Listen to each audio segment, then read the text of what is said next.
The sky over the Verde River hung low and heavy, the kind that promised more cold before nightfall. The land was soaked from days of rain, the earth soft and slick underfoot. Cole Madron worked along the fence line that ran near the water's edge, driving nails in a post he had cut himself last fall.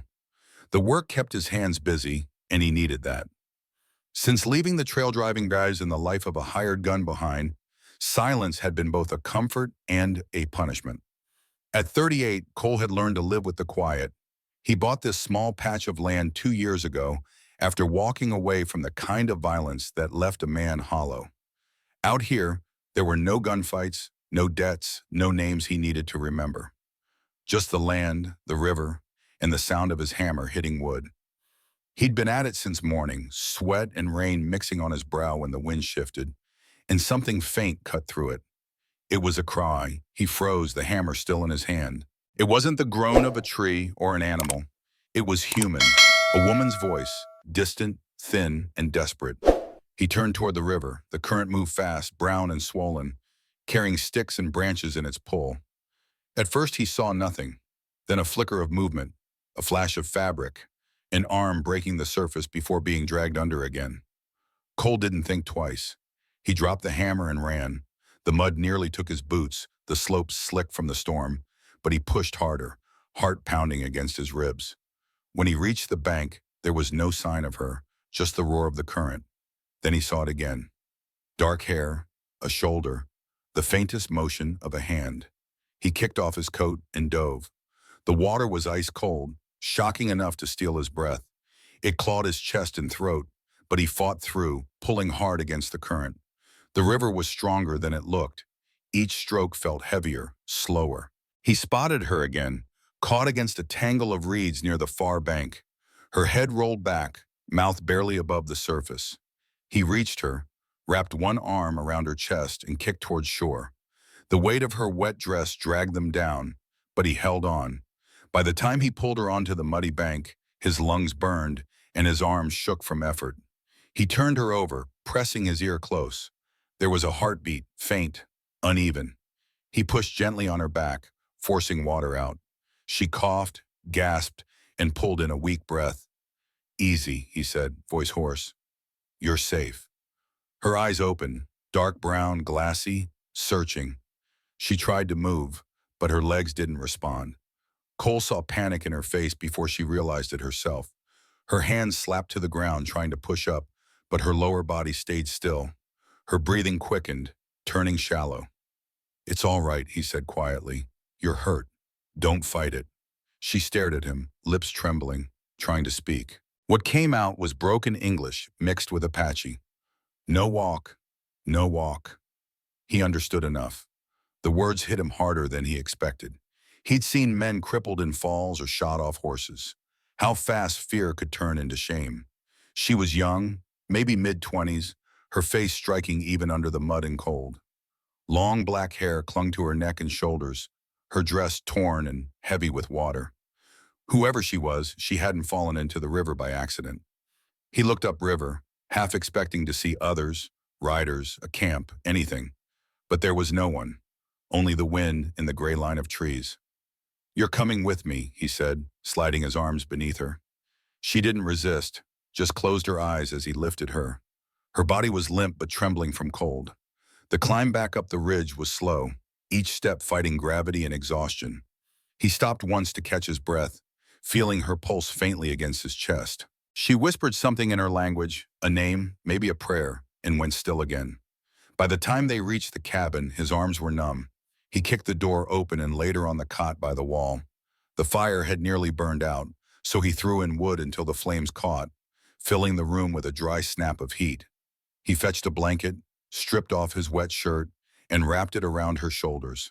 Her skin was pale from cold, her lips almost colorless. When she opened her eyes again, she whispered, "Why you help?" Cole looked at her for a long moment. "River's no place to die," he said simply. He gave her water, held the cup when her hands shook too much to grip it. She tried to thank him, but her voice broke halfway through. When she turned her face away, he saw the tears, small, silent, and quick. He didn't ask questions. Not yet. He only stirred the fire higher and kept watch. The storm outside had faded, leaving the sound of the river distant and low. She was asleep before long, breathing slow and shallow under the blanket. Cole sat back in the chair, staring into the fire. He felt the weight in his chest, the same one he'd carried since leaving behind the blood and noise of the trail towns. He didn't know who she was or what kind of hell she'd been thrown from. But he knew this. He wasn't going to let her die here. The wind outside shifted again, carrying the steady sound of the river that had nearly taken her. For the first time in a long while, Cole Madron didn't feel completely alone. The morning came slow, pale light creeping through the cracks in the cabin walls. The fire had burned down to embers, and the air had the sharp chill of dawn. Cole sat in the chair where he'd slept upright most of the night, one arm resting on his leg, eyes half open but alert. He hadn't meant to fall asleep at all. When he looked toward the cot, she was awake. Her eyes were open, following him quietly. Her dark hair was dry now, fanned over the pillow, and the blanket covered her up to her collarbone. She didn't speak at first. He saw her fingers move beneath the fabric, testing her hands, her arms. Then she tried to move her legs. Nothing happened. Her face went still. He watched, unsure if he should look away or stay. She pressed her palm hard against her thigh, then again harder until frustration tightened her jaw. Finally, she turned her head toward him. "You say I'm safe," she said, voice soft but clear. "I'm not safe. No walk, no tribe, no home." Cole stood and poured water from the tin pitcher into a cup. "You're alive," he said, setting it beside her. "That's safe enough for now." She didn't drink. "Why, you say?" He hesitated. That question had sat in his chest since the night before. "Didn't think about it," he said finally. "Just saw you in the river. Couldn't just stand there." Her eyes searched him like she didn't quite believe him. Or maybe she didn't understand the kind of man who would act without reason. After a long pause, she whispered, "My people throw me. Say I bring bad spirit. I fall from horse." Cole felt the words like a fist to his gut. He'd heard stories of tribes abandoning the old or infirm, but never witnessed it. "They threw you in the river? Because you can't walk?" She nodded, her eyes fixing on some middle distance. "Spirit cleansing. Water take bad spirit." She touched her legs. "Or take me. Same thing." The brutality of it silenced him. He'd seen men kill for money, for revenge, even for nothing at all. But this was different. This was a people disposing of one of their own, like she wasn't even human anymore. "What's your name?" he asked finally. "Ayana." She said it soft, almost like she wasn't sure she should still claim it. Then she looked at him, waiting. "Cole," he replied. "Cole Madron." Something in her eyes changed, a flicker of recognition, but it was gone too quickly for him to be certain. "You hungry?" he asked, moving toward the small shelf where he kept his supplies. She nodded once, then said, "But you no need help me. I die soon. Better for all." Cole turned back, jaw set. "Not in my house, you don't." He made cornmeal mush with the last of his sugar and set a bowl in her hands. She looked at it for a long moment before eating, each movement careful like she was in a dream that might break. After a few bites, hunger took over, and she finished quickly. While she ate, Cole moved to the window, scanning the tree line and the curve of the river. The rain had stopped, but the sky remained heavy and gray. No sign of riders or other people. "Your tribe," he said, still looking out. "They'll come back? Looking for you?" Ayana set down the empty bowl. "No, I dead to them now. Water spirit take me." Cole nodded, understanding more than he wanted to. He'd seen men declared dead while still breathing, had nearly been one himself once. "Can you tell me what happened? How you got hurt?" She was quiet for so long, he thought she wouldn't answer. Then, "I ride, hunt with men, many days ago." Her hand moved to her back. "Horse afraid, snake. I fall, back break." She made a snapping motion with her hands. "No feel, no walk after." "How long ago?" "2 moons. Medicine man try heal. No work." Her voice dropped lower. "Chief say bad spirit in me now. Need cleansing." She looked toward the window, toward the sound of the river. "Yesterday they take me. Many people watch. Prayers for river spirit to clean me or..." She didn't finish. Cole had seen enough death to fill the spaces she left empty. He understood the brutal logic. A tribe on the move couldn't afford to carry those who couldn't ride or walk. But understanding didn't make it easier to swallow. "Well," he said, moving back to the fire, "you're here now." "Why?" The question was simple but heavy with meaning. "Why you help Apache?" There it was, the question that scratched at something deep in his past. Cole stared into the flames, feeling the old weight pressing down. "I've got my reasons," he said finally. "You need anything else right now?" She seemed to understand he wasn't going to say more. "Need?" She struggled for the word. "Clean. Wash." Cole nodded, suddenly aware of the situation.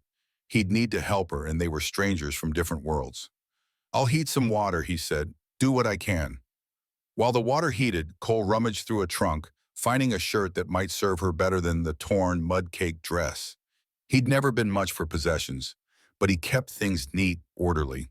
It was one of the few habits from his army days that had stuck. Helping her wash was an awkward, halting process. He kept his eyes averted as much as possible, preserving what dignity he could for her. She directed him with short words and gestures, her face set in determination to endure this humiliation. When it was done, she looked cleaner but exhausted, wrapped in his shirt that hung loose on her frame. "You're safe here," he told her, tucking the blanket around her again. "Rest now." She caught his wrist, her grip surprisingly strong. "Why you not afraid? Apache woman in your house." Cole gently pulled his hand free. "I've known enough Apaches to know you're all just people. Some good, some bad. Like whites." Her eyes widened slightly. "You know Apache?" "Some," he admitted. "Worked as a scout once, long time ago." "For bluecoats?" "The army." Cole nodded, turning away to stoke the fire. "Like I said, long time ago." A heavy silence fell between them, filled with unspoken history, blood, and broken treaties. Finally, Ayanna spoke again, her voice softer. "You not like most white men." Cole glanced back at her. "No, I suppose I'm not." He moved to the door, needing air suddenly. "I need to check the fence. Maybe hunt something for dinner. Will you be all right for a while?" She nodded, eyes already growing heavy. The ordeal had drained her more than she wanted to show. Outside, the cold air bit at his face. Cole walked to the edge of the clearing and looked back at the cabin. Smoke rose from the chimney, straight and thin in the stale air. He'd built it himself when he first came here, needing the work to quiet his mind. It wasn't much. One room, a stone fireplace, a table, a chair, his cot, now occupied. But it was his. The first place that had ever really been his alone. And now it wasn't alone anymore. He moved toward the tree line, checking for tracks, signs of anyone following the river. Nothing, just mud and last night's rain. He circled wider, rifle in hand, scanning the horizon, the ridge, the river bend. The silence pressed in around him, familiar and comforting. At the fence line, he retrieved his hammer, still lying where he'd dropped it. The memory of her cry, the cold shock of the river, the weight of her in his arms, it all came back in a rush. What had he gotten himself into? A flicker of movement caught his eye. He turned, rifle rising instinctively, but it was only a deer at the far end of the clearing. It watched him, ears twitching, before bounding away into the trees. Cole lowered the gun slowly. He'd need that deer, or another like it, soon. His supplies wouldn't stretch far with two mouths to feed. And he'd need to figure out what to do with Ayanna. He couldn't just send her away, not in her condition. But keeping her here would bring complications he'd come to this place specifically to avoid. By the time he returned to the cabin, the sun was starting its slow descent behind the western ridgeline. Ayanna was still sleeping, her breathing even now, color returned to her face. Cole hung his rifle above the door and moved quietly to the table. He took out a small notebook, worn and water-stained, and began to write. He wasn't much for words, but he'd kept this journal since leaving the army. Something about putting thoughts on paper made them easier to live with. Today's entry would be the first in a long time that wasn't just about the weather or hunting or chores. As dusk deepened, he lit a lamp and checked on Ayanna. She stirred slightly but didn't wake. Her brow was furrowed even in sleep, like she was fighting something. Cole wondered what kind of dreams haunted her. A sound outside made him tense. He moved to the window, peering through the gathering darkness. Nothing moved in the yard, but his instincts, honed by years of danger, told him something was wrong. He took the rifle down slowly, careful not to make noise, and eased the door open. The clearing was empty, washed in the last pale light. But there, at the edge of the trees, a shadow that didn't belong. Cole raised the rifle to his shoulder, sighting along the barrel. "Show yourself," he called, voice steady. For a long moment, nothing happened. Then a figure detached from the darkness, moving into the open. It wasn't a white man. The silhouette was unmistakable. An Apache warrior, tall and straight-backed, face painted with two red streaks across the cheekbones. He carried a bow in one hand but made no move to use it. "I come for the woman," the warrior said in careful, measured English. "The one the river did not take." Cole felt his finger tighten on the trigger. "There's no one here but me." The warrior's eyes, dark and knowing, moved to the cabin window. "The cleansing is not complete. She must return to the water." A chill that had nothing to do with the evening air crawled up Cole's spine. "Get off my land," he said, voice dropping lower. "Now." The warrior didn't move. "You interfere with sacred things, white man. Things you do not understand." "I understand well enough," Cole replied. "You threw a helpless woman in the river to drown. Where I come from, we call that murder. She is cursed, her spirit broken like her body. The water must decide if she lives or dies, not you." Cole took a step forward, rifle still raised. "The water decided. I just helped her along. Now go back to your people and tell them she's dead. The river took her. That should satisfy whatever god you think wanted her drowned." The warrior's face remained impassive, but something flickered in his eyes.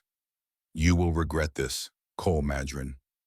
The use of his name sent a jolt through Cole. How did he know?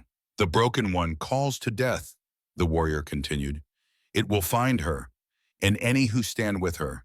He began backing toward the trees. "We will return when the moon is full." Then he was gone, melting into the darkness like a shadow passing. Cole stood frozen, rifle still aimed at the spot where the warrior had stood. The full moon was 4 days away. Inside, he found Ayanna awake, her eyes wide with fear. She'd heard. "They find me," she whispered.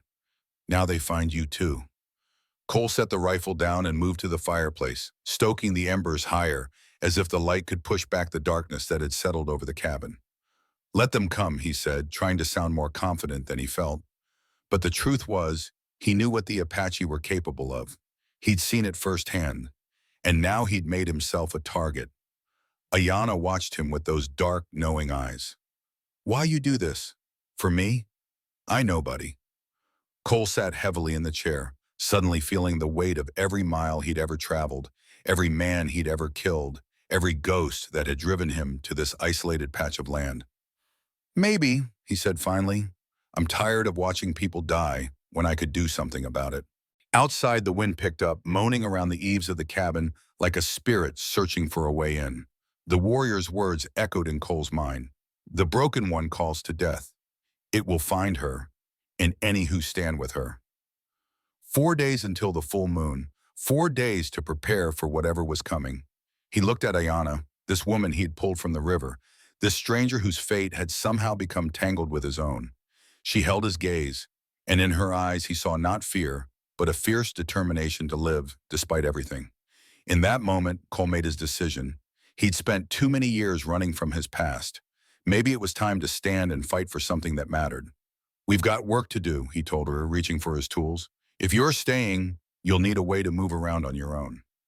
For the first time since pulling her from the river, Cole saw something new in Ayanna's eyes, something he'd almost forgotten existed.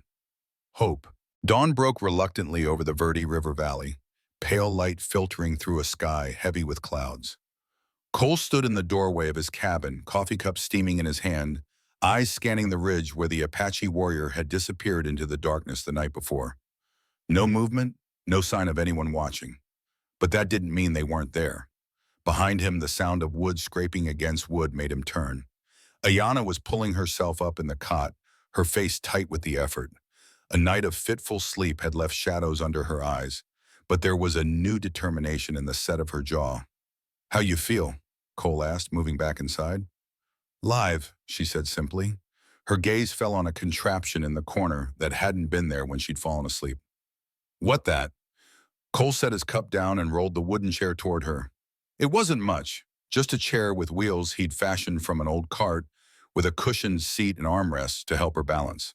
He'd worked through most of the night, his hands remembering skills from a time when he'd had to make do with whatever was at hand. For you, he said, so you can move around.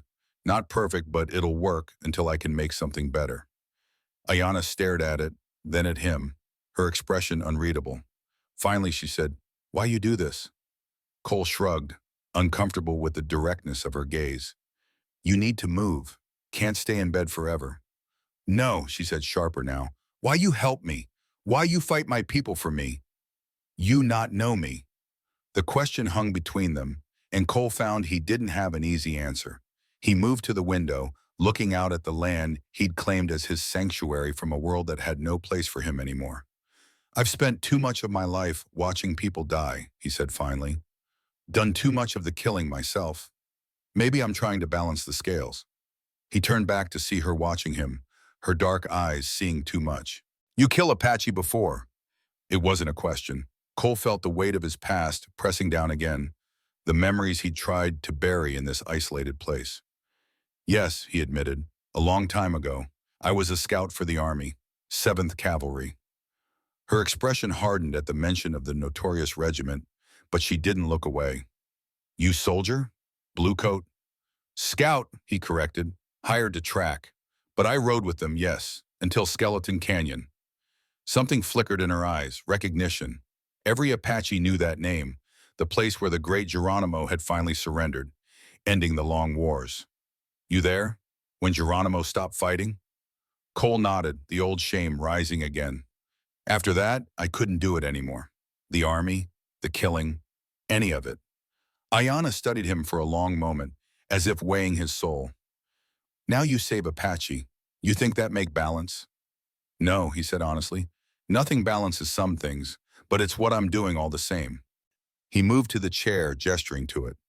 "You want to try this?" After a moment's hesitation, she nodded. Cole approached the cot slowly, aware of how vulnerable she must feel. "I'll need to lift you." She steeled herself, then nodded again.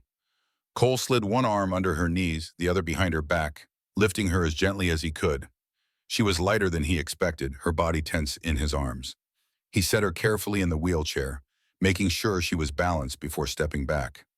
Ayanna gripped the armrests, her knuckles white. For a moment, fear crossed her face, not of him, but of this new reality.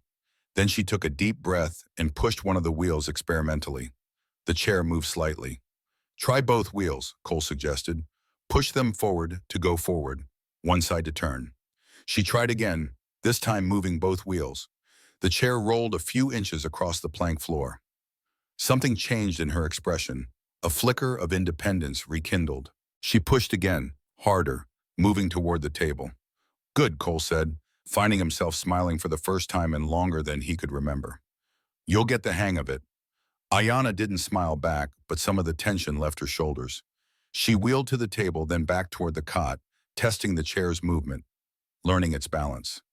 "Thank you," she said finally, her voice softer than before. Cole nodded, suddenly uncomfortable with her gratitude. He moved to the fireplace, stoking the embers and adding fresh wood. "We need to talk about what happens next," he said, keeping his back to her. "That warrior last night, he won't be the last. They'll come back." "Yes," she agreed, her voice steady. "When moon full?" 4 days. Cole turned back to her. "We need to be ready." Ayanna wheeled closer to the fire, her face serious in the growing light. "How many guns you have?" The directness of the question surprised him. "Just the rifle and a revolver." "Not planning on shooting your people, Ayanna." "They not my people anymore," she said, a flash of pain crossing her face. "They throw me away like broken thing." "Even so," Cole said, "I'm not looking to kill anyone if I can help it. Done enough of that for one lifetime." Ayanna studied him, clearly puzzled by this man who had once hunted her people but now refused to shoot them, even to protect himself. "What we do then?" Cole ran a hand through his hair, thinking. "We need to make them believe you're gone. Dead or moved on, doesn't matter which. And if that doesn't work," he trailed off, not wanting to consider the alternatives. "They not believe without seeing body," Ayanna said matter-of-factly. "Need proof." Well, we're not giving them a body, real or otherwise. Cole moved to the window again, scanning the horizon.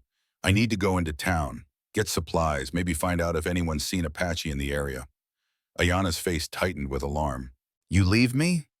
Just for a few hours. Pineford's half a day's ride, there and back. He saw the fear she was trying to hide. I'll bar the door. Leave you the revolver. She looked at the door, then back at him. What if they come while you gone? They said the full moon, 4 days. But even as he said it, Cole knew the Apache could be unpredictable. The warrior might have been telling the truth or laying a trap. You know how to use a gun? Ayana nodded, surprising him again. My father teach me, before. Cole took the revolver from its holster on the wall and checked the chambers. Full. He placed it on the table in front of Hero. Just in case, but stay inside, away from the windows. I'll be back before dark. She looked at the gun, then up at him. You trust Apache with gun? After what you say about your past? Cole held her gaze. I trust you with it.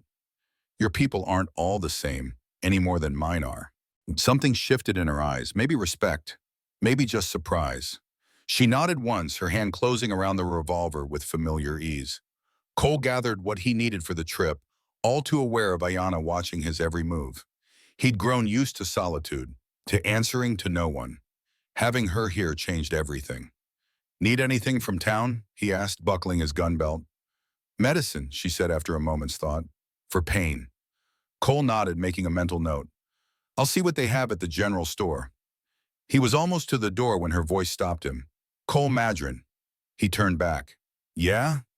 You come back, yes? Not leave me? The question hit him harder than he expected. He saw the vulnerability beneath her proud exterior, the fear of being abandoned again. I'll come back, he said, meaning it. You have my word.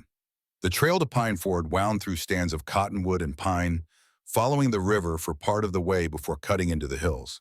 Cole rode cautiously, alert for any sign of Apache or other travelers. His horse, a sturdy chestnut gelding named Rusty, sensed his tension and moved with nervous energy beneath him. He hadn't been to town in nearly a month. He preferred to keep his distance from people when he could, making the trip only when supplies ran low. Now, with Ayana to think about, he needed more than just his usual coffee, flour, and ammunition. The town appeared as he crested the last hill, a cluster of wooden buildings nestled in a small valley. Pineford wasn't much, a general store, a saloon, a livery stable, and a scattered collection of houses, but it served the handful of ranches and homesteads in the area. Smoke rose from chimneys, and a few horses stood hitched outside the saloon. Cole tied Rusty to the rail in front of Wilkins's general store and stepped inside. The familiar smell of coffee, leather, and tobacco greeted him. Behind the counter, Tom Wilkins looked up from his ledger, surprise crossing his weathered face. Cole Madron, he said, setting down his pencil. Twice in one season. Must be an occasion. Cole nodded a greeting, moving to the counter. Need supplies. More than usual. Tom raised an eyebrow but didn't comment. He and Cole had an understanding. No questions, no small talk. Just business. What'll it be? Cole listed off what he needed. Flour, coffee, bacon, beans, ammunition for the rifle and revolver, a bolt of cloth, needle and thread, and finally, something for pain. Strong. At this, Tom's curiosity got the better of him. You hurt, Cole? No, Cole said shortly. Just need it. Tom shrugged and turned to the shelves behind him. Got laudanum. Expensive, but it works. I'll take it. While Tom gathered the supplies, Cole glanced around the store. It was empty except for them, but he felt exposed, as if everyone in town already knew about Ayana. Ridiculous, he told himself. No one knew what had happened at his cabin. No one could know.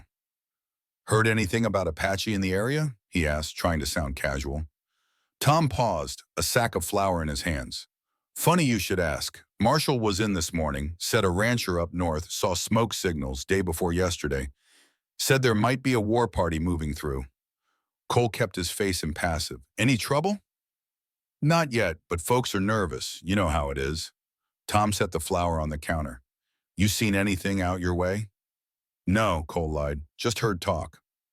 Tom nodded, returning to his gathering. Well, keep your eyes open. Those savages could be anywhere. Cole felt a flicker of irritation at the casual slur, but said nothing.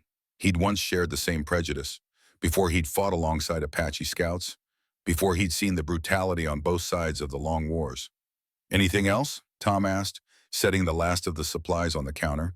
Cole was about to say no when the door opened behind him. He tensed, hand instinctively moving toward his gun before he caught himself. It was just habit, a reflex from years of looking over his shoulder. "Well, look who's in town," a familiar voice drawled. "The Hermit of Verde River." Cole turned slowly to face Briggs, the unofficial mayor of Pineford. A large man with a florid face and expensive clothes, Briggs owned the saloon and had a stake in most of the businesses in town, including, Cole suspected, the general store. "Briggs," Cole acknowledged with a nod, turning back to the counter. "How much, Tom?" But Briggs wasn't finished. He moved closer, the floorboards creaking under his weight. "Not very neighborly, Madron. Been in town, what, an hour? And haven't even stopped by to say hello." "Just getting supplies," Cole said, counting out money from a leather pouch. "Heading back soon." "In such a hurry," Briggs said, his voice holding a note of mockery. "Anyone would think you had something to hide out there." Cole felt a chill run through him, but kept his face blank. He turned to face Briggs fully. "Just prefer my own company to most." Briggs smiled, but it didn't reach his eyes. A man alone with his thoughts, dangerous thing that, makes a man strange. He glanced at the pile of supplies on the counter. Lot of goods for one man. "Winter's coming," Cole said evenly. "Don't like making the trip when snow's deep." Briggs nodded as if this made perfect sense, but his eyes remained calculating. "Heard you asking about Apache. Any particular reason?" "Just keeping informed," Cole said. "Same as everyone." "Hmm." Briggs studied him for a moment longer, then seemed to lose interest. He turned to Tom. "My order come in yet?" "Just arrived yesterday," Tom said, clearly relieved to shift his attention to his more profitable customer. "In the back." While Tom disappeared through the rear door, Briggs leaned against the counter, his bulk making the wood creak in protest. "You know, Madron," he said conversationally, "that's good land you've got out there. River access, sheltered valley, could be worth something to the right buyer." Cole felt his jaw tighten. "It's not for sale." "Everything's for sale," Briggs said, his tone light but his eyes hard. "Just a matter of price." Before Cole could respond, Tom returned carrying a wooden crate. The conversation ended as Briggs turned his attention to his order, but Cole felt the man's eyes on his back as he gathered his supplies and headed for the door. Outside, he loaded everything into his saddlebags, mind racing. Briggs had never shown interest in his land before. Why now? And the questions about Apache, was it just coincidence, or did he know something? Cole was about to mount up when a voice called his name. He turned to see Caleb, the town blacksmith, hurrying toward him. The old man was one of the few people in Pineford Cole actually respected. Honest, hardworking, and not given to gossip. "Madron," Caleb said, slightly out of breath. "Glad I caught you." "Something wrong, Caleb?" The old smith glanced around before speaking, his voice low. "Heard you asking about Apache. Thought you should know there's been riders. Not just passing through, looking for something." Cole felt his pulse quicken. "What kind of riders?" "Apache warriors. 3, maybe 4. Painted for war." Caleb's weathered face was grave. "Asked about a woman. Said she was taken from a sacred ceremony. Stolen, they said." The air seemed to go out of Cole's lungs. "When was this?" "Yesterday. North end of town." Caleb looked at him closely. "You know something about this, don't you?" Cole hesitated, weighing his trust in the old smith against the risk. "Maybe," he said finally. "Best you don't know more than that." Caleb nodded slowly. "Fair enough, but watch yourself, Cole." They seemed mighty determined, and they weren't the only ones asking questions. "What do you mean?" "Briggs has been showing unusual interest in your whereabouts lately. Had his man Malone riding out toward your place just the other day." Caleb frowned. "Don't know what that's about, but that man never takes an interest in anything unless there's money in it." Cole processed this, his unease growing. First the Apache, now Briggs. What had he stumbled into? "Thanks for the warning," he said, gripping Caleb's shoulder briefly. "I owe you." The old smith shook his head. "Just be careful. Whatever trouble you're in, or about to be in, it's casting a long shadow." With a final nod, Caleb turned and headed back toward his smithy. Cole mounted Rusty, suddenly anxious to be back at the cabin. He had a feeling time was running shorter than he'd thought. The journey back seemed to take twice as long, every rustle in the brush putting him on edge. Twice he spotted dust on the horizon that might have been riders, but they never drew close enough for him to be sure. By the time the cabin came into view, the sun was already dipping toward the western ridge. He approached cautiously, scanning the area for any sign of intruders. Everything looked as he'd left it, the smoke curling from the chimney, the closed door, the stillness of the yard. But something felt wrong. The hair on the back of his neck stood up, an old instinct warning him of danger. Cole dismounted at the edge of the clearing, tying Rusty to a tree and drawing his rifle. He moved quietly toward the cabin, staying low, eyes constantly scanning. When he reached the door, he paused, listening. Silence. "Ayana," he called softly, pressing his ear to the wood. "It's me, Cole." No response. Hard hammering, he tried the door. It was still barred from the inside, just as he'd left it. Relief flooded through him, followed immediately by renewed concern. Why wasn't she answering? "Ayana," he called again, louder this time. "I'm coming in." He moved to the window, peering through the gap in the shutters. The interior was dim, lit only by the dying fire. He could just make out the shape of the wheelchair, tipped onto its side near the table. Fear clutched at his gut. Cole moved back to the door, threw his shoulder against it. The wood creaked, but held. He tried again, harder, and felt the bar inside begin to give. One more push, and the door burst inward with a crack of splintering wood. "Ayana!" He rushed inside, rifle at the ready. The cabin was empty. The wheelchair lay on its side, one wheel still spinning slowly. The cot was rumpled, blankets thrown back. And on the floor near the table, a dark stain that could only be blood. Cole knelt, touching the stain, still damp, fresh. A soft sound from the corner made him whirl, rifle raised. There, in the shadows, a figure huddled against the wall. Ayana, the revolver clutched in her hand, pointed directly at him. "Ayana," he said softly, lowering his rifle. "It's me." For a moment, she didn't seem to recognize him, her eyes wide with fear. Then awareness returned, and she lowered the gun, her hand shaking. "They come," she whispered, "while you gone." Cole moved to her side, seeing now the cut on her forehead, the bruise forming on her cheek.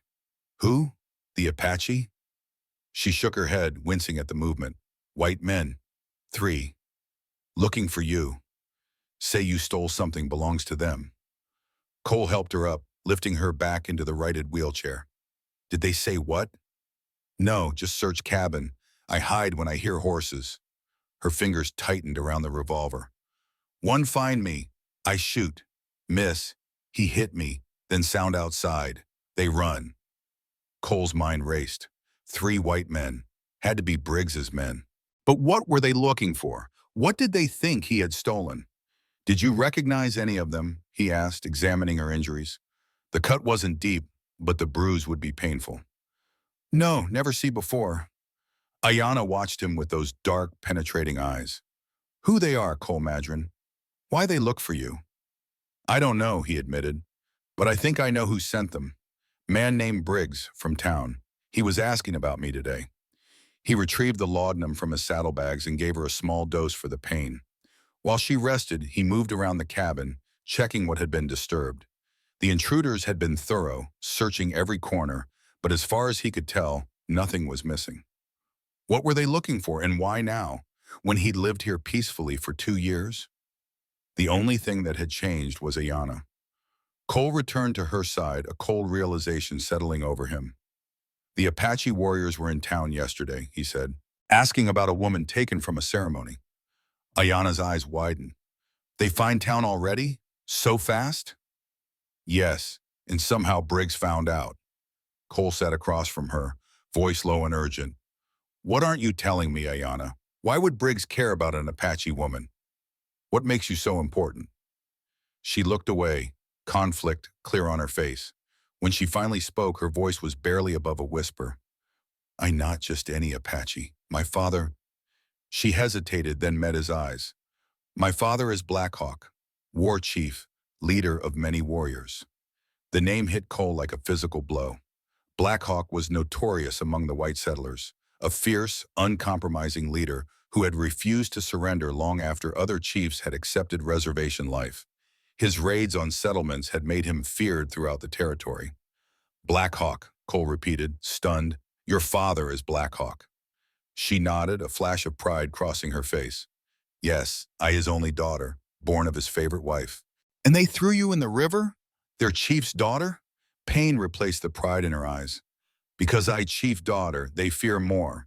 Say if chief bloodline cursed, whole tribe cursed. She touched her legs. When I not heal, medicine man say spirit angry, say needs strongest cleansing. Cole sat back, the pieces falling into place. So Briggs somehow found out who you are. But why would he care? What does he gain? Ayanna looked at him, her expression now guarded. You not know? Why white man always want Apache land? Gold, Cole said, understanding dawning. Or silver. She nodded once. My people know place where earth bleeds silver. Sacred place. Many lives lost, keeping it secret. Her eyes hardened. My father died protecting it. The final piece clicked into place. Black Hawk's death had been reported months ago, killed in a skirmish with cavalry, the papers had said. But Cole had wondered about the truth of it, knowing how news from the frontier was often twisted to suit those telling it. Briggs wants the silver, he said, and he thinks you know where it is. Yes, and Apache warriors want me back. Ayanna's gaze was steady, unflinching. Now you know truth. I bring death to your door, Cole Madron. 2 enemies now hunt us. Cole stood, moving to the window to scan the darkening land beyond.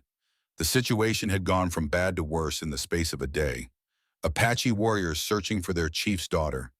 Briggs and his men hunting for silver. And caught between them, a paralyzed woman and a man trying to outrun his past.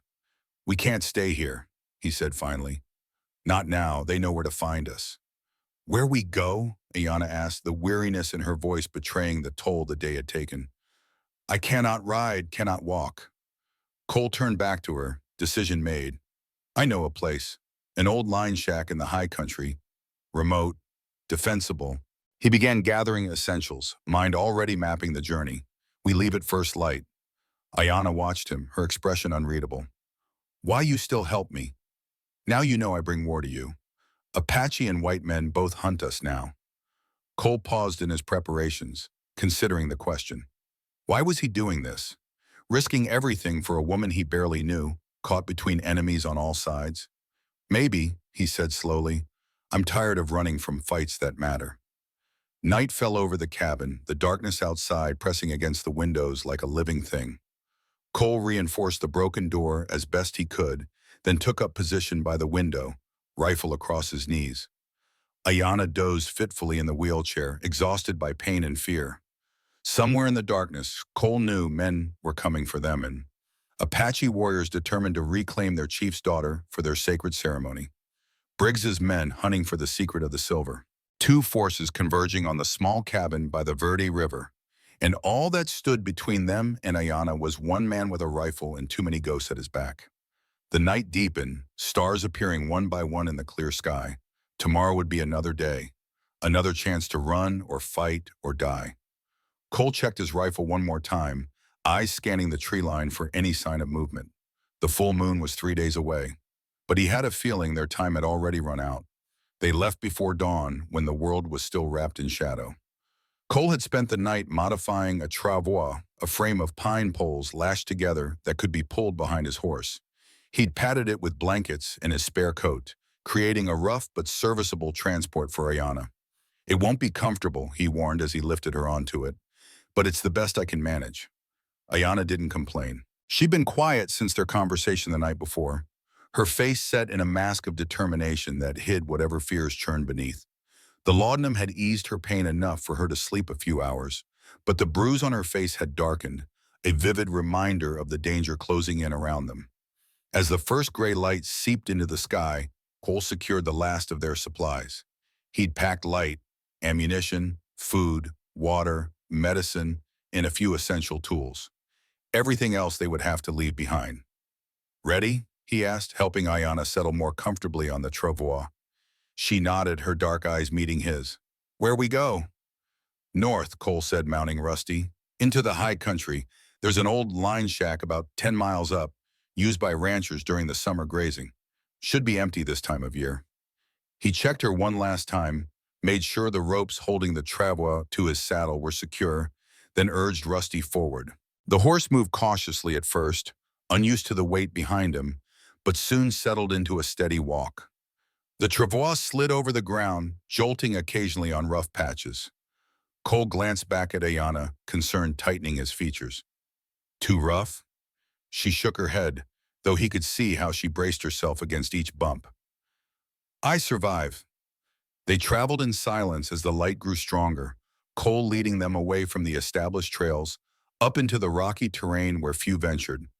He'd discovered the line shack years ago while hunting, a small but solid structure built into the side of a hill, with a good view of the approaches and a spring nearby. It wasn't much, but it might buy them time to figure out their next move. As the sun climbed higher, Cole kept a watchful eye on their back trail, scanning for any sign of pursuit. Nothing yet, but he knew it was only a matter of time. Briggs would have men watching his cabin by now, and the Apache warriors were skilled trackers. Once they discovered the cabin empty, the hunt would begin in earnest. By mid-morning, they had climbed high enough to see the Verde River winding like a green serpent through the valley below. Cole called a brief halt, allowing Rusty to rest and giving Ayana a chance to drink and take another small dose of laudanum. How much farther? She asked, her voice tighter than before, betraying the toll the journey was taking. Another hour, maybe two, Cole replied, scanning the horizon with his spyglass. We're making good time. Ayana followed his gaze to the valley below. You see them? Not yet. He collapsed the spyglass and returned to her side. How are you holding up? I live, she said, but the lines of pain around her mouth told a different story. Cole hesitated, then said, We need to talk about what happens when we reach the shack, about your father's silver mine. Her expression closed immediately, wariness replacing pain. What about it? Briggs won't stop looking, neither will your people. Cole crouched beside her, lowering his voice though there was no one to hear them for miles. I need to understand what we're dealing with. How important is this mine? How many people know about it? Ayana was silent for a long moment, studying him as if weighing his worthiness to hear such secrets.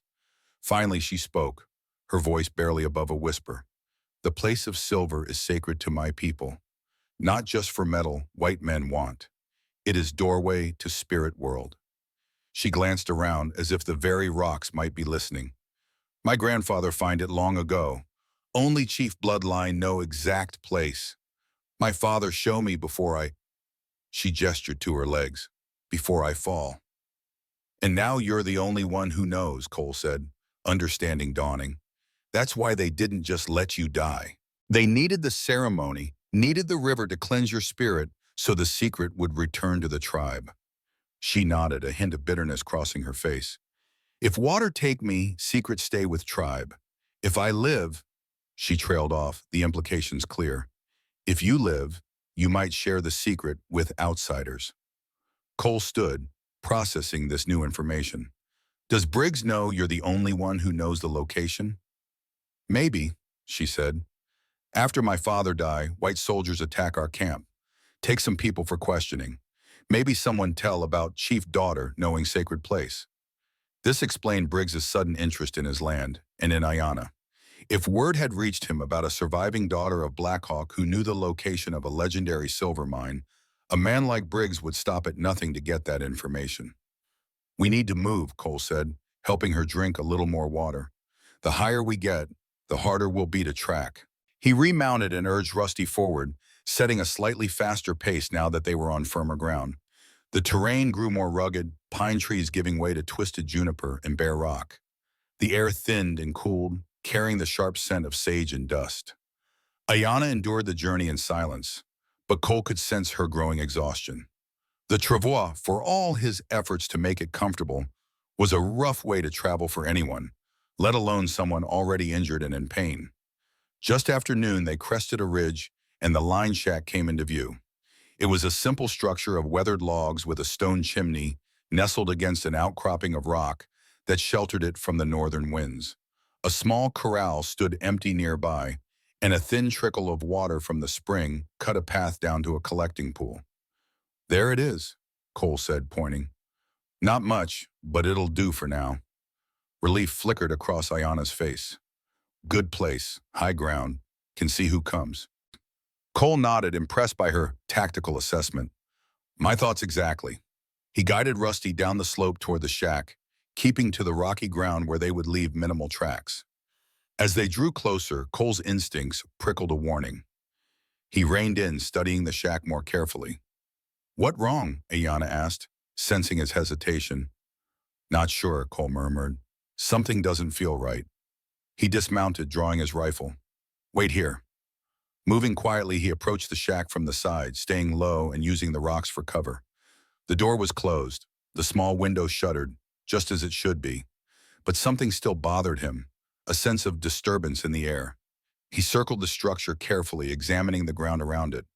There, a footprint in a patch of soft earth near the spring.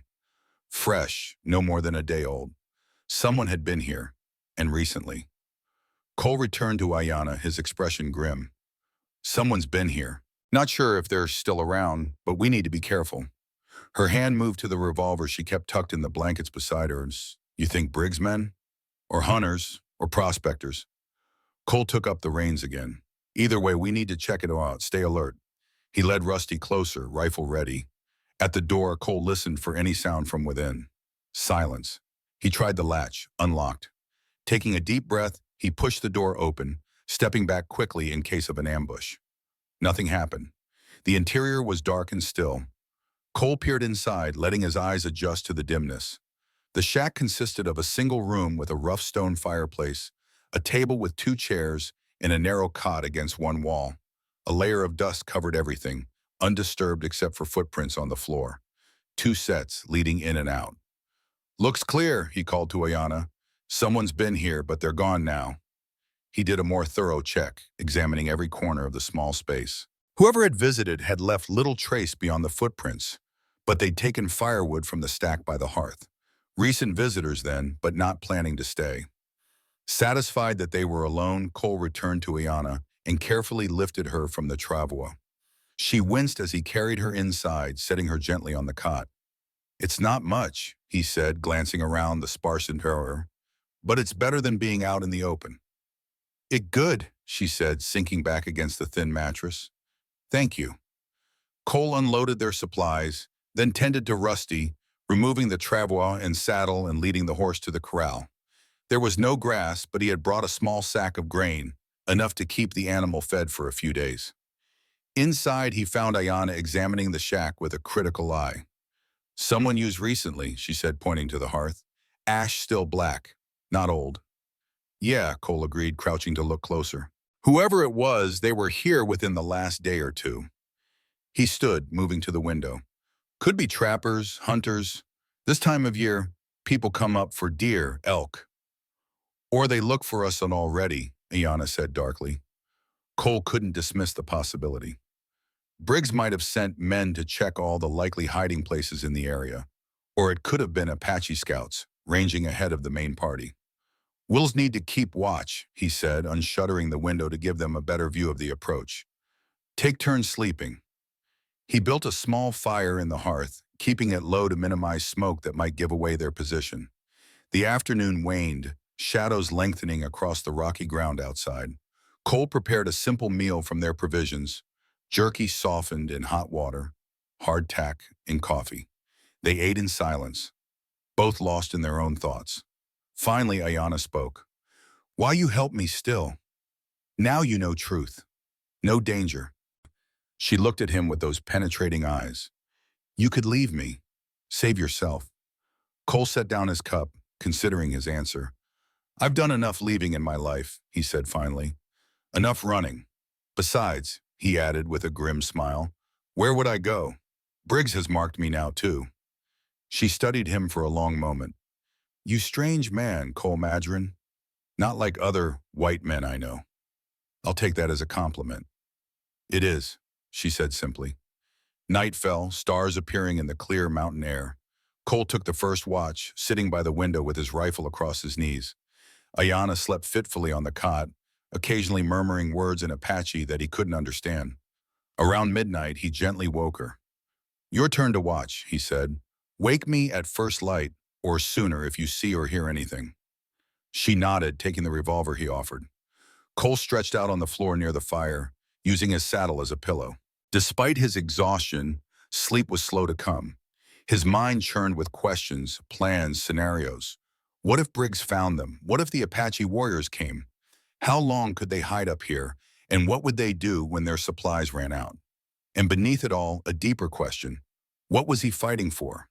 A woman he barely knew? A chance at redemption for his past sins? Or something else entirely? Something he wasn't ready to name. Sleep finally claimed him, dragging him into dreams filled with rushing water and shadowy figures moving through trees. He woke to Ayana's hand on his shoulder, her touch light but urgent. "Cole," she whispered, "someone coming." He was instantly alert, reaching for his rifle. "Where?" She pointed toward the window. "Down valley. Horse. One rider." Cole moved to the window, peering out into the pre-dawn gloom. At first he saw nothing. Then a movement caught his eye, a lone horseman picking his way up the trail they had used the day before. "Can you tell who it is?" Ayana asked, her voice tense. Cole squinted, trying to make out details in the half-light. "Not Apache," he said after a moment. "Wearing a hat. White man." "Briggs man?" "Maybe." Cole checked his rifle, making sure it was loaded. "Stay here, keep down." He moved to the door, slipping outside and taking cover behind a stack of firewood. From there, he had a clear shot at the approaching rider while remaining hidden himself. The horseman drew closer, moving cautiously as if unsure of his path. As the light strengthened, Cole could make out more details. An older man on a dun horse, wearing trail-worn clothes and a battered hat. Something about him seemed familiar. When the rider was within 100 yards, recognition hit Cole like a physical blow. Caleb, the old blacksmith from Pine Ford. Cole stood, keeping his rifle ready but not aimed. "That's far enough, Caleb," he called out. The old man reined in, raising both hands to show he was unarmed. "Morning, Cole," he called back, his voice carrying in the still air. "Mind if I come closer? Rather not shout our business across the valley." Cole hesitated, then nodded. "Come ahead, slowly." Caleb urged his horse forward at a walk until he was just a few yards away. Up close, the old smith looked tired, as if he'd been riding through the night. "How'd you find us?" Cole demanded, not lowering his rifle. Caleb dismounted stiffly, keeping his hands visible. "Wasn't hard. Knew you'd head for high ground, somewhere defensible. This old shack's the most likely spot." He nodded toward the structure. "She in there, the Apache woman?" Cole's finger tightened on the trigger. "What do you want, Caleb?" "To help, if I can." The old man's face was earnest. "And to warn you, Briggs has got half the county looking for you two, offering good money for information." "Why would you help us?" "Because I've known Briggs longer than you have," Caleb said, his voice hardening. "Seen what he does to people who get in his way. And I don't much care for how he runs things." Cole studied him, weighing his words. Caleb had always been fair in their dealings, one of the few people in Pineford who treated Cole with respect rather than suspicion. "How do I know Briggs didn't send you?" Cole asked. "Or that you're not just after the reward yourself?" Caleb sighed, looking suddenly older in the growing light. "You don't, but I'm here alone and I could have brought a dozen men if that's what I wanted." It was a fair point. Cole lowered his rifle slightly. "What about the Apache? They were asking in town about a woman." "They've been back," Caleb confirmed. 3 warriors asking questions. Nobody told them much. Folks around Pineford aren't exactly friendly to Apache, but they're determined. Been watching the trails in and out of town. "You followed us up here. They could do the same." "Likely will," Caleb agreed. "But I brought something that might help." He turned to his saddlebags, moving slowly to avoid alarming Cole. From within, he produced a small package wrapped in oilcloth. "Medicine, for the woman. Stronger than laudanum, easier on the mind. Old army doctor in town had it." Cole finally lowered his rifle completely. "Why, Caleb? Why help us?" The old smith was quiet for a moment, his weathered face solemn. "Because 30 years ago, I was you. Young, stubborn, trying to do right in a world that don't make it easy." He looked past Cole to the shack. and because that woman in there deserves better than what Briggs or her own people have planned for her.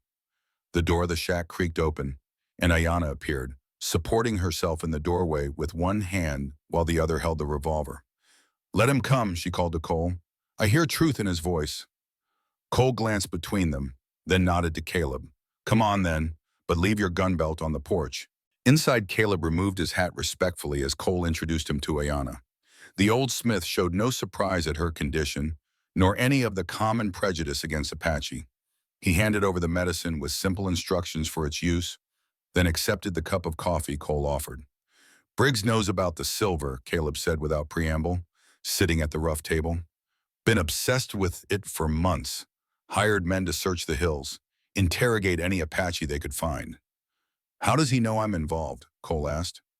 "One of his men saw you pulling the woman from the river." Caleb sipped his coffee, watched from the ridge, then reported back. "Briggs put it together with the Apache warriors asking about a woman taken from a ceremony. Wasn't hard to figure what was happening." Cole felt a cold anger building in his chest. "So he sent men to my cabin." "To take the woman," Caleb confirmed, "or to make her talk." He glanced at Ayanna. "Sorry, ma'am, that's how he thinks." Ayanna's face remained impassive, but her eyes burned with a quiet fury. "White Chief wants silver very bad." "Worse than you know," Caleb said grimly. "Briggs is in trouble, owes money to some hard men back east. The silver's his way out." He turned back to Cole. "He's desperate, and desperate men are dangerous." "What about the Apache?" Cole asked. "How many are looking for us?" "5, maybe 6 warriors from what I've heard, led by a man they call Two Knives." Ayanna inhaled sharply at the name. "Two Knives is my cousin," she said, her voice tight. "He's son of my father's brother, next in line to be chief." "And if he can't get the secret of the silver mine from you?" Cole asked, though he suspected he already knew the answer. "Then no one can have it," she said simply. "He will kill me before letting secret go to white men." The three fell silent, the gravity of their situation hanging heavy in the small room. Trapped between Briggs's greed and Apache determination, with nowhere left to run. "You can't stay here," Caleb said finally. "They'll find you eventually. Both sides." "We know," Cole replied, "but we needed time to think, to plan our next move." "And what is your next move?" the old smith asked. Cole glanced at Ayanna, a silent communication passing between them. "We haven't decided yet." Caleb nodded, not pressing further. "I should get back before I'm missed. Briggs has men watching the smithy, keeping an eye on who comes and goes." He rose, setting down his empty cup. "I can bring more supplies in a few days, if you need them." "Risky," Cole said, "but appreciated." As Caleb prepared to leave, he pulled Cole aside, speaking in a low voice. "There's something else you should know. Briggs has sent for professional help. Man named Harker, bounty hunter, tracker, mean as they come." Cole felt his blood go cold. He knew the name. Elijah Harker was notorious throughout the territory, a former Army scout turned manhunter, known for always finding his quarry, no matter how far they ran or how well they hid. "When?" "Due on tomorrow's stage," Caleb said. "Once he picks up your trail, nowhere in these mountains will be safe." With a final nod to Ayanna, the old smith departed, the sound of his horse's hooves fading into the distance. Cole stood in the doorway long after he had disappeared from view, mind racing with this new information. "He good man," Ayanna said from behind him. "Rare among your people." "Among any people," Cole agreed, turning back to her. "But he's right. We can't stay here long." Ayanna's dark eyes met his, steady and resolved. "I know place we can go, place white men never find." "The silver mine," Cole guessed. She nodded. "Sacred place has many caves. Ways in, ways out. Good water, shelter." She hesitated, then added, "But hard journey, many miles through rough country." Cole considered this. A hidden network of caves would provide better shelter than the exposed line shack. And if the location was as secret as Ayanna claimed, it might be their best chance to evade both Briggs and the Apache warriors. But getting there would be challenging, especially with Ayanna unable to walk or ride. And if they were tracked along the way, they'd be exposed, vulnerable. "How far?" he asked. 2 days, maybe 3 with, she gestured to her legs, "north and east, in high mountains. Cole moved to the window, studying the rugged terrain beyond. North and east would take them deeper into Apache territory, away from the settlements and ranches. Riskier in some ways, safer in others. We'll need more supplies, he said. Food, ammunition, water for crossing the dry country. He turned back to her. And we'd need to leave soon, before this Harker arrives. Ayana watched him, her expression unreadable. You still want to help me? Even knowing where we must go? Cole met her gaze steadily. I told you before, I've done enough running. Something shifted in her eyes, respect perhaps, or something deeper. Then we leave tomorrow, at first light. The rest of the day passed intense preparation. Cole cleaned and checked his weapons, repacked their supplies for maximum efficiency, and studied the terrain to the north and east through his spyglass. Ayana rested, conserving her strength for the journey ahead, but Cole noticed how she watched the approaches to the shack with vigilant eyes. As evening fell, he prepared a small meal, conscious that it might be their last chance to eat hot food for some time. They ate in companionable silence, each lost in their own thoughts about the journey ahead. Cole, Ayana said finally, setting down her plate, I must tell you something. About Sacred Place. He looked up, noting the serious set of her features. What about it? She hesitated as if struggling with some inner conflict. No white man ever see it and live. It forbidden. Her eyes held his, unflinching. If I take you there, I break most sacred law of my people. The weight of her words hung between them. Cole understood what she was saying. By helping him, by sharing her people's most closely guarded secret, she was committing a kind of sacrilege, a betrayal of everything she had been raised to believe. Why would you do that? He asked quietly. Why trust me with something so important? Ayana was silent for a long moment, her face illuminated by the flickering firelight. When she spoke, her voice was soft but certain. Because you pull me from river when my own people throw me away. Because you make chair so I move again. Because you not leave me even when you know danger. She looked down at her hands, then back to his face. Because you see me as person, not just broken thing. Cole felt something shift in his chest, a tightening that had nothing to do with fear or danger. I won't betray your trust, he said simply. She nodded once, accepting his words. Then we go together, to Sacred Place. Night deepened around the small shack, stars burning bright in the clear mountain sky. Cole took the first watch again, rifle ready, eyes scanning the darkness for any sign of movement. In the small cot, Ayana slept, her breathing slow and even. Tomorrow they would begin a journey into the heart of Apache territory, seeking refuge in a place forbidden to outsiders. Pursued by a desperate man with money and power, and by warriors bound by sacred duty. With a bounty hunter legendary for never losing his prey close behind. And all of it because Cole had chosen, for once in his life, not to look away, not to ride on, not to leave someone else to their fate. As he watched the night, Cole wondered if the choice would be their salvation or their destruction. They left before dawn when the world was still wrapped in shadow and the air carried the sharp bite of mountain frost. Cole had spent half the night rebuilding the travois, reinforcing it with branches cut from nearby pine trees. Ayana had guided his efforts, her knowledge of Apache craft proving invaluable. Stronger now, she said, testing the frame with her hands. We'll hold better on rough ground. Cole nodded, securing the last binding. Let's hope so. We've got a long way to go. He'd erased their tracks around the line shack as best he could, sweeping the ground with pine branches and scattering rock dust over any remaining signs of their presence. It wouldn't fool a skilled tracker for long, but it might buy them a few hours head start. As the eastern sky began to lighten, Cole helped Ayana onto the travois, making sure she was as comfortable as possible for the journey ahead.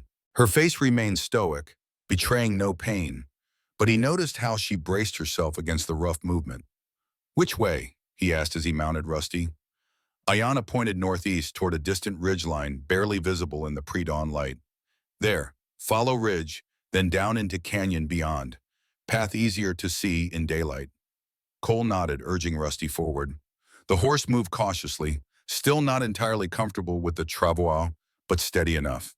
They left the line shack behind, heading into territory Cole had never explored. The sun rose as they traveled, casting long shadows across the rugged landscape. The terrain grew increasingly difficult. Sheer rock faces, narrow defiles, stretches of loose shale that shifted treacherously underfoot. Cole was forced to dismount often, leading Rusty carefully through the worst passages, conscious always of Ayana jolting behind them on the travois.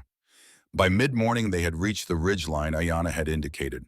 From this vantage point, Cole could see the Verde River Valley spread out below, a patchwork of green and brown cut by the silver thread of the river. In the far distance, tiny and indistinct, lay Pine Ford, and beyond it the vast expanse of territory where he had spent so many years as a scout, tracking Apache for the army. Now he was the one being tracked. The irony wasn't lost on him. "Rest," Ayana said, noticing his scrutiny of the back trail. No sign of pursuit yet. Cole helped her drink from their canteen, then took a long swallow himself. The water was cool and sweet, drawn from the spring near the line shack. It might be the last clean water they found until they reached their destination. "How much farther?" he asked, recapping the canteen. Ayana pointed to a distant line of cliffs, barely visible through the heat haze. There, beyond those cliffs, sacred place hidden in canyons behind. Cole estimated the distance, 20 miles, maybe 25. Under normal circumstances, a day's hard ride. But with the travois and the need to avoid leaving an obvious trail, it would take longer. Much longer. "We'll have to pace ourselves," he said, studying the terrain ahead. "Find a safe place to camp tonight, then push on tomorrow." Ayana nodded, her gaze also on the distant cliffs. Something in her expression caught Cole's attention. A mixture of longing and dread, as if she were both drawn to and terrified of their destination. "You've been there before," he said. It wasn't a question.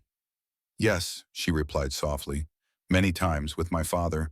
Last time was—" She trailed off, her hand moving unconsciously to her legs. "Last time was before I fall." Cole understood then. The silver mine, the sacred place they were heading toward, was where she had suffered her accident, where her life had changed forever. "We don't have to go there," he said. "We could find somewhere else to hide."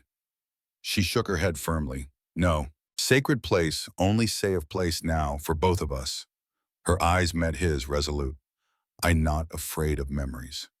They continued on, following game trails where possible, creating their own path where necessary.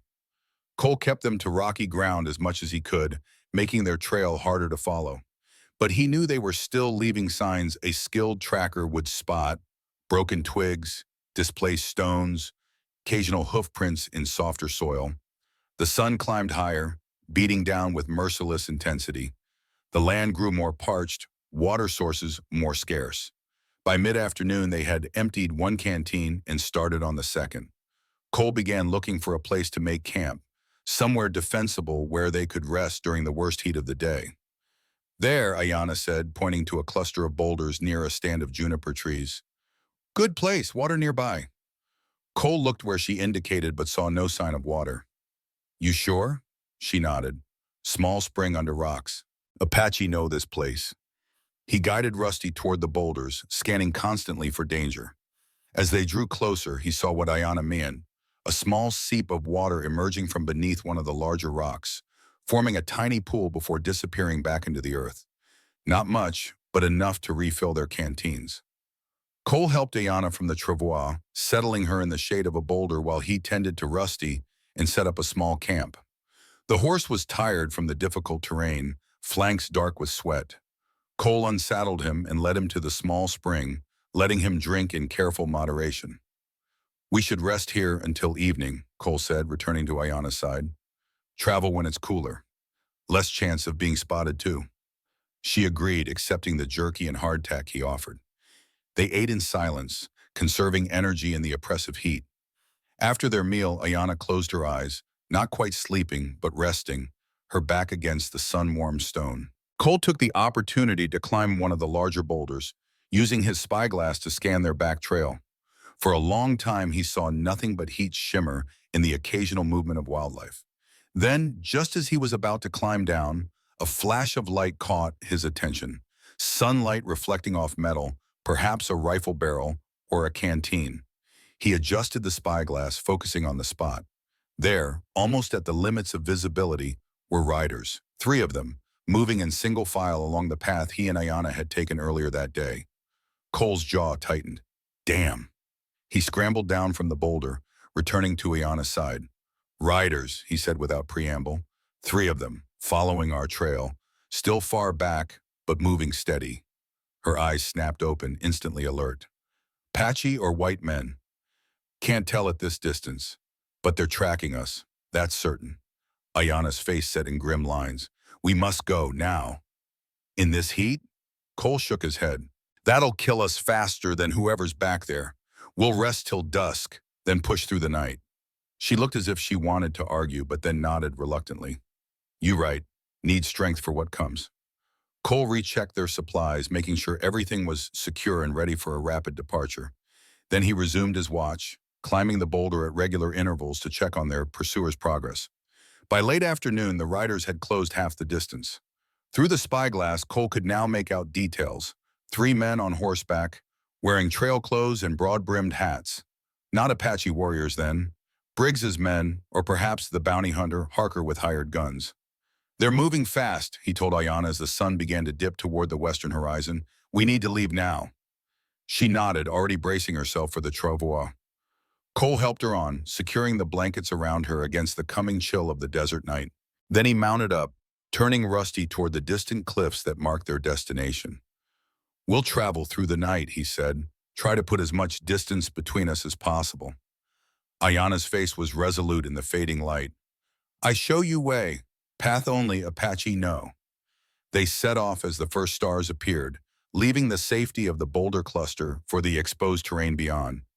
The moon was nearly full, casting silver light across the landscape, making navigation easier but also making them more visible to anyone following. Cole led them into a narrow canyon, following Ayana's directions.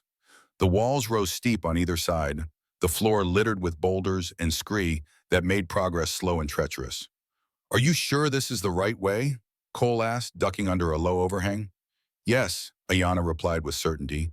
Ancient path, my people used for many generations, leads to back way into sacred place. The canyon twisted and turned, branching occasionally into smaller ravines. At each junction, Ayana guided him without hesitation. Though how she maintained her sense of direction in the maze-like terrain, Cole couldn't fathom. As midnight approached, the canyon widened into a small basin filled with twisted juniper trees. Cole called a brief halt, checking on Ayana and giving Rusty a chance to rest. How much farther, he asked, offering Ayana water from their nearly empty canteen. Still far, she admitted, fatigue evident in her voice despite her determination. Many hours yet. Cole studied her face in the moonlight, noting the lines of pain around her eyes and mouth. The journey was taking a toll on her, more than she would admit. We'll rest here for an hour, he decided. Both of us need it. She didn't argue, which told him more than words how exhausted she truly was. Cole helped her off the travois and found a relatively comfortable spot for her beneath one of the junipers. Then he secured Rusty and took a position where he could watch the way they had come. The night was unnaturally still, the silence broken only by the occasional call of a hunting owl or the distant yip of coyotes. Cole felt the familiar tension building in his shoulders, the heightened awareness that had kept him alive through years of scouting and fighting. They were being hunted. He could feel it. After an hour's rest, they pressed on, following the increasingly difficult path through the canyon system. The terrain grew more challenging, steep inclines, narrow passages where Rusty barely fit, stretches where the canyon floor dropped away completely, forcing them to find precarious detours. Dawn found them in a high, narrow defile with sheer walls rising hundreds of feet on either side. The morning light barely reached the bottom, leaving them in cool shadow while the rim above blazed with sunrise gold. Cole was checking the travois bindings when he heard it, the distant but unmistakable sound of a horse's whinny echoing through the canyon. He froze, exchanging a look with Ayana. She had heard it too. How far behind? She whispered. Cole listened intently, trying to gauge the distance. Half a mile, maybe less.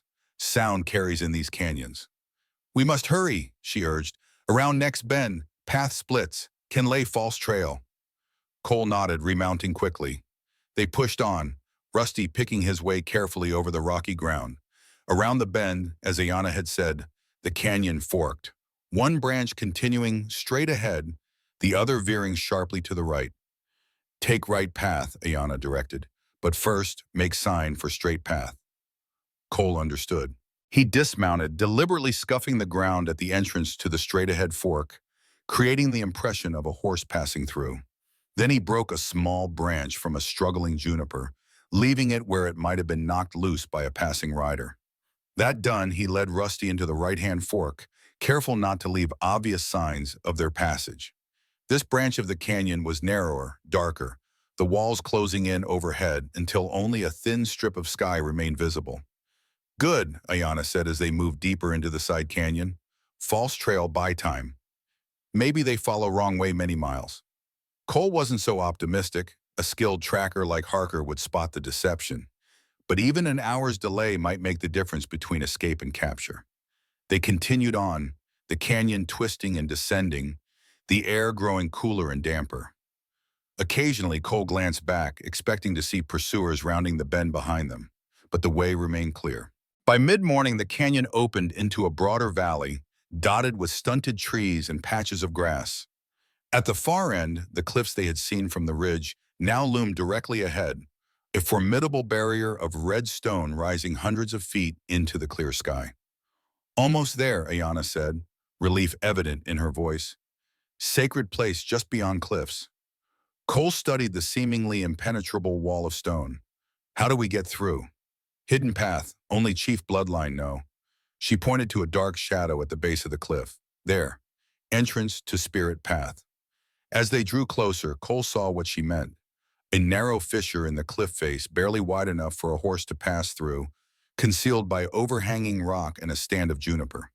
From more than a few yards away, it was virtually invisible. We rest here, Ayana decided as they reached the cliff base. Need strength for last part of journey. Path through cliff very difficult. Cole helped her from the travois, settling her in the shade of a large boulder while he tended to Rusty. The horse was exhausted, having traveled all night over brutal terrain. Cole gave him the last of their grain and let him drink from a small puddle left by some recent rain. While Ayana rested, Cole climbed partway up the cliff face, finding a vantage point that allowed him to see back the way they had come. For a long time, the valley remained empty. Then, just as he was about to climb down, he spotted them. 3 riders emerging from the canyon mouth, pausing to survey the valley. Even at this distance, Cole could tell they were experienced men. They spread out, examining the ground, looking for tracks. One of them, a tall figure in a long duster coat, seemed to be directing the others. Harker, Cole guessed, the bounty hunter Caleb had warned about. He scrambled back down to Ayana. They're here, he said tersely. Just entered the valley. We need to move. Now. Ayana's exhaustion vanished instantly. Help me up. Must reach path before they see. Cole lifted her onto the travois, securing her as quickly as he could. Then he led Rusty toward the hidden fissure in the cliff face, keeping close to the base where they would be harder to spot from a distance. The entrance to the spirit path was even narrower than it had appeared. Cole had to remove the travois and carry Ayana through, then come back for Rusty and their supplies. The horse balked at the tight space, rolling his eyes and snorting nervously. Come on, boy, Cole urged, pulling gently on the reins. Just a little farther. With reluctance, Rusty finally squeezed through the opening. Beyond, the fissure widened into a twisting passageway through the heart of the cliff. Dim light filtered down from above, illuminating walls of striated red stone worn smooth by centuries of wind and water. Cole reassembled the travois, securing Ayana once more. Will they find this entrance? Maybe, she admitted. Depends how good tracker. But path confusing, many turns, many wrong ways. Easy to get lost forever. With Ayana guiding him, Cole led Rusty deeper into the cliff labyrinth. The passage twisted and branched, sometimes widening into small chambers, sometimes narrowing until they had to proceed in single file. In places, the route was marked with ancient pictographs, handprints, spirals, figures of animals and humans engaged in hunts or ceremonies. My ancestors leave these, Ayana explained, gesturing to the ancient artwork. Tell stories of people, of sacred place. Also guide those who know how to read them. Cole studied the images, recognizing some of the symbols from his time among the Apache. Can you read them? Some, she said. My father teach me. Look there, that tell of silver discovery. And there, warning about guardian spirits who protect place. They continued on, the passage beginning to slope downward. The air grew cooler, with a mineral tang that spoke of underground water. In some places, the walls glistened with moisture. In others, they sparkled with metallic flecks caught in the diffuse light. Silver, Ayana confirmed when she noticed Cole examining the glittering stone. First sign of sacred place. Small veins only, bigger ones deeper in. After what seemed like hours of navigating the twisting passageways, they emerged into a space so vast and unexpected that Cole stopped in his tracks, momentarily stunned. Before them lay a hidden valley, completely enclosed by towering cliffs. A small stream bisected the space, feeding a pool of clear water bordered by lush vegetation. Cottonwoods, willows, grasses, and plants Cole couldn't identify. The late afternoon sun slanted through a gap in the cliffs far above, bathing the scene in golden light. The sacred place, Ayana said softly, her voice filled with reverence and something like homecoming. Cole had never seen anything like it, a hidden paradise in the midst of the harsh desert mountains. He could understand why the Apache considered it sacred. Over there, Ayana directed, pointing to a dark opening in the cliff wall on the far side of the valley. Cave entrance, where we stay. Cole led Rusty across the valley floor, the horse's steps quickening at the sight of water and grass. They reached the cave entrance, a broad opening partially screened by hanging vines. Inside, the space opened into a large chamber with a high ceiling. Beams of light penetrated through fissures in the rock above, providing natural illumination. Signs of previous occupation were evident. A ring of stones for a fire pit, small niches carved into the walls that held clay pots and woven baskets, a pile of dried grasses that could serve as bedding. My people used this place for many generations, Ayana explained as Cole helped her from the travois. Come for ceremonies, for council meetings, and to mine silver. Cole settled her comfortably against one wall, then went to tend to Rusty, removing his saddle and bridle and allowing him to drink and graze in the lush grass outside. When he returned, Ayana was examining the cave with a mixture of nostalgia and sadness. Never think I come back here, she said quietly. Not after what happened. Cole sat across from her, his back against the cool stone. This is where you fell? Where you were injured. She nodded, her gaze distant with memory. I ride along cliff edge, checking for signs of trespassers. Horse step on loose stone, slip. We fall together. Her hand moved to her back. I land on rock, feel snap inside. Then nothing. No feeling in legs. Cole could picture it all too clearly.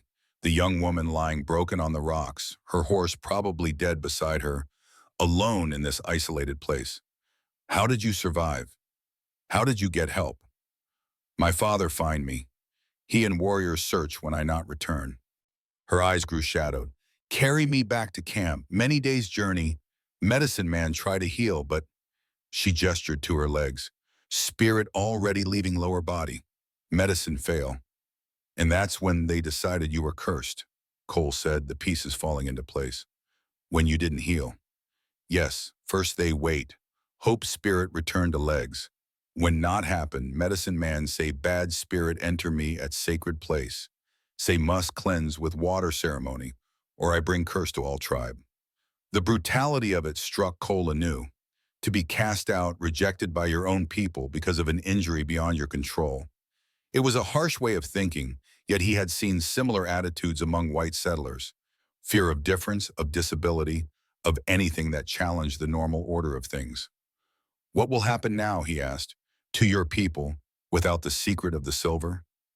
Ayana's expression turned thoughtful. My cousin Two Knives become chief after my father die. He good warrior but angry man. Want revenge on whites, not peace. She looked around the cave. Without silver, maybe he listened more to medicine man, to old ways. Maybe better for tribe in long time. Cole wasn't convinced, but he understood her reasoning. Silver had brought nothing but conflict and death to the Apache, just as it had to so many other tribes. Perhaps being cut off from it would indeed be a blessing in disguise. And Briggs, he asked, what happens when he can't find the silver? He already ruined, Ayana said with surprising certainty. Caleb say he owe money to hard men from east. When they not get silver, they take everything else. A grim satisfaction crossed her face. Justice was bomb. Cole had to admit there was a certain poetic justice to it.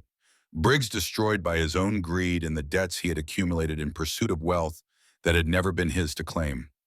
They fell silent, both exhausted from the long journey and the constant tension of being pursued. Outside, the hidden valley grew darker as the sun shifted, the golden light replaced by lengthening shadows. You should rest, Cole said, noticing how Ayana's eyelids drooped despite her attempts to stay alert. We're safe here, at least for now. I'll keep watch. She didn't argue, settling more comfortably on the dried grass bedding. Within minutes, she was asleep, her face relaxed for the first time since he had pulled her from the river. Cole moved to the cave entrance, watching as night slowly claimed the valley. Stars appeared in the narrow strip of sky visible between the cliff tops, bright and clear in the mountain air. He found himself thinking of the line shack, of his cabin by the Verde River, wondering if he would ever see either again. They had reached the sacred place, the destination Ayana had guided them to through countless dangers. But what now? How long could they remain here, hidden from both Briggs's men and the Apache warriors? And what future could there possibly be for a white former scout and a paralyzed Apache woman cast out by her tribe? Questions without answers, problems without solutions. Yet despite everything, despite the danger and uncertainty that still surrounded them, Cole felt a strange peace. For the first time in years, he was exactly where he needed to be, doing exactly what he needed to do. He had stopped running. A sound from outside the cave snapped him back to alertness. A pebble dislodged, rolling down the slope. Cole's hand moved to his rifle, his body tensing. It could be nothing, a lizard, a bird, the natural settling of stone. Or it could be that they had been found. He moved deeper into the shadows of the cave entrance, rifle ready, listening intently. For a long moment, there was nothing but the natural sounds of the night, the soft burble of the stream, the rustle of leaves in the slight breeze. Then he heard it again, the unmistakable sound of a boot on stone, trying to move quietly but betrayed by a shifting rock. Someone was approaching the cave, moving with deliberate stealth. Cole glanced back at Ayana, still sleeping against the far wall. He could wake her, but to what end? She couldn't run, couldn't hide any better than she already was.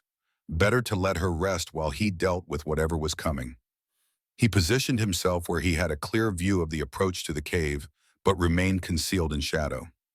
The moon had risen, casting silver light across the valley floor, turning the stream to a ribbon of quicksilver. And there, moving carefully between the boulders at the valley's edge, a figure approached. Just one, not the three they had seen earlier. This figure moved with the confidence of someone who knew exactly where they were going, familiar with the terrain despite the darkness. Cole raised the rifle to his shoulder, sighting along the barrel. One shot would end the threat.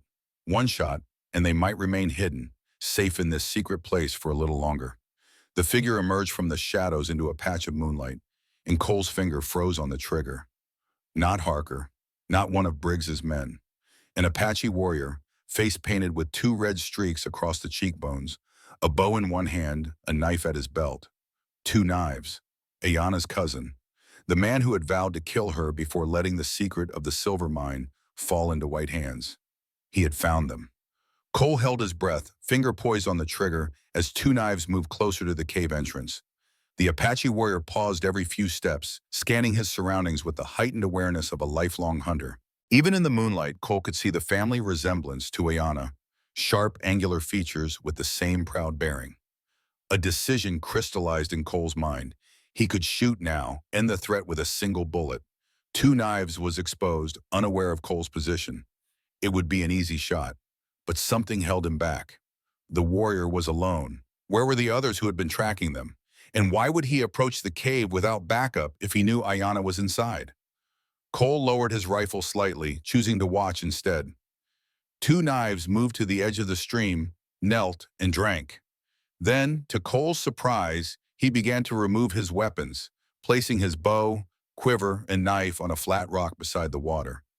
This wasn't the behavior of a man preparing to kill. It was something else, something ceremonial. Behind Cole, a soft rustling signaled Ayana's awakening. Someone's here, Cole whispered, moving back to her side. Your cousin. 2 knives. Fear flashed across her face, quickly replaced by resignation. He find us. He's alone, Cole told her, and he's put down his weapons. What's he doing? The cleansing ritual, she replied. He not come to kill, come for ceremony, for my spirit. He think I already dead. Cole looked back toward the cave entrance, where 2 knives was now washing his face and hands in the stream, chanting softly in Apache. Should I stop him? Ayana shook her head. No, let him perform ritual. Then we decide. Together they watched as 2 knives completed his ablutions, then moved to the center of the small valley. There in a patch of moonlight he began to dance, his movements slow and deliberate, his voice rising and falling in a haunting chant. What's he saying? Cole whispered. Prayer for dead, Ayana translated, asking spirits to guide me to ancestors, asking forgiveness for throwing me away. The ritual continued for nearly an hour. Finally, 2 knives knelt by the stream once more, cupped water in his hands, and raised it toward the sky. Final blessing, Ayana whispered. Now he think ritual complete. As 2 knives prepared to depart, Ayana made a decision. Before Cole could stop her, she called out in Apache, her voice clear and strong. 2 knives froze, then spun toward the cave, his face a mask of shock and disbelief. He spoke rapidly in Apache. He think I ghost, Ayana explained. Think my spirit come speak. She called out again, longer this time. I tell him I alive. Tell him come to cave. Tell him white man with me, not hurt you. Cole kept his rifle ready as 2 knives slowly approached. When he reached the entrance, Cole stepped partially into the light. 2 knives stopped, his gaze flickering between them. He addressed Cole directly, speaking in heavily accented but understandable English. You take her from River.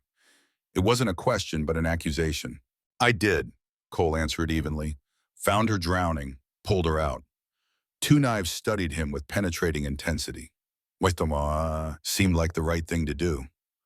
The warrior's face remained impassive, but something flickered in his eyes. He turned to Ayana, speaking rapidly in Apache. Their conversation continued for several minutes, growing increasingly animated. Finally, Ayana turned to Cole. He want know why we come here, to sacred place. Tell him the truth, Cole advised. About Briggs, about the bounty hunter. After another exchange, Ayana translated, he asked if white men follow us, if they know way to sacred place. Tell him they were right behind us, Cole said. Professional tracker named Harker, with 2 others. They may have found the entrance to the spirit path by now. When Ayana relayed this, 2 knives' face hardened. He say must leave, she translated. Say white men cannot find sacred place. Where does he expect us to go? He say there other way out. Path through mountains, come out far. Lead to old Apache camp. People there not go to reservation. And he'll help us get there? Ayana nodded. He help, not for you, for me, for Chief's daughter. A shadow passed across her face. But you, he not promise for you. It wasn't exactly reassuring, but they had few options. Tell him we'll go, Cole decided, but I need to know about the other warriors. After consulting with 2 knives, Ayana explained, other warriors returned to tribe. Only 2 knives continue search. He follow because he feel guilt. Want to complete ritual himself. He find our trail after white men already following. Cole studied 2 knives, reassessing the man. There was courage in what he had done, approaching the cave knowing an armed white man might be inside. All right, Cole said, ask him when we leave. Within half an hour, they were ready. Cole had consolidated their supplies into a single pack, leaving behind anything non-essential. 2 knives and Cole fashioned a carrying sling for Ayana, similar to what the Apache used to transport their injured. Cole patted Rusty's neck one last time, then followed the warrior toward the back of the cave, where a narrow tunnel wound steadily upward. 2 knives carried a small torch, its flickering light barely illuminating the path ahead. Cole followed, carrying their pack, while Ayana rode on her cousin's back, secured by the improvised sling. The passage grew increasingly tight, forcing them to crawl through narrow opening zones. After what seemed like hours, they emerged onto a narrow ledge high in the mountains. The night air was cold and crisp, the stars brilliant overhead. Two Knives paused, allowing them to catch their breath. "He say we make good time," Ayana translated. "Rest here, then continue before dawn." For a time, they sat in silence.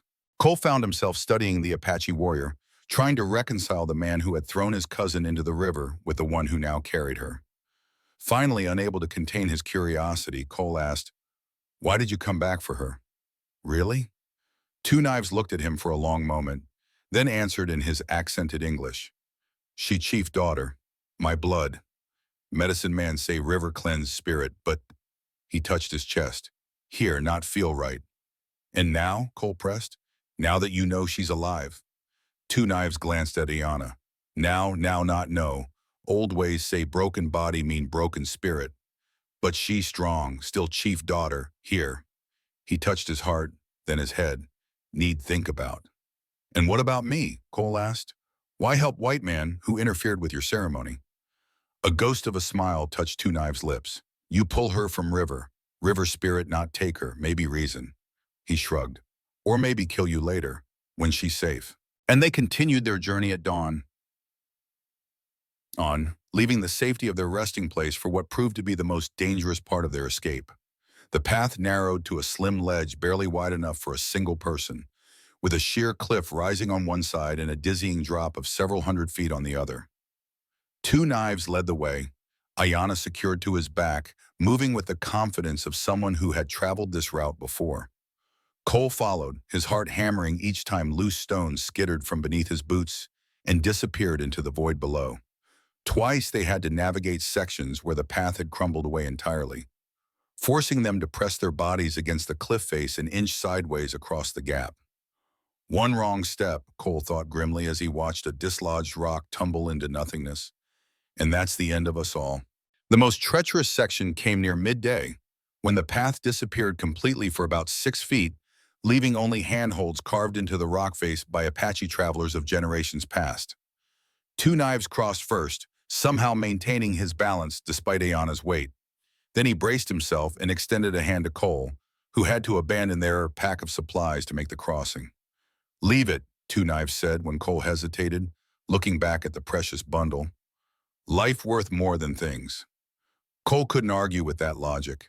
With sweat dampening his palms and the wind tugging at his clothes, he made the crossing, refusing to look down at the yawning chasm below. By late afternoon, the path finally widened, the worst of the journey behind them. Cole was impressed by Two Knives' sure-footed progress throughout, carrying Ayana without complaint despite the extreme conditions. Throughout the journey, Cole noticed a subtle shift in the relationship between Ayana and her cousin. Their conversations grew longer, more animated. Occasionally, she would even laugh at something he said, a sound Cole had never heard from her before. On the evening of the second day, as they camped beside a small spring, Cole asked Ayana about it while Two Knives scouted ahead. "You and your cousin," he said. "You seem closer now."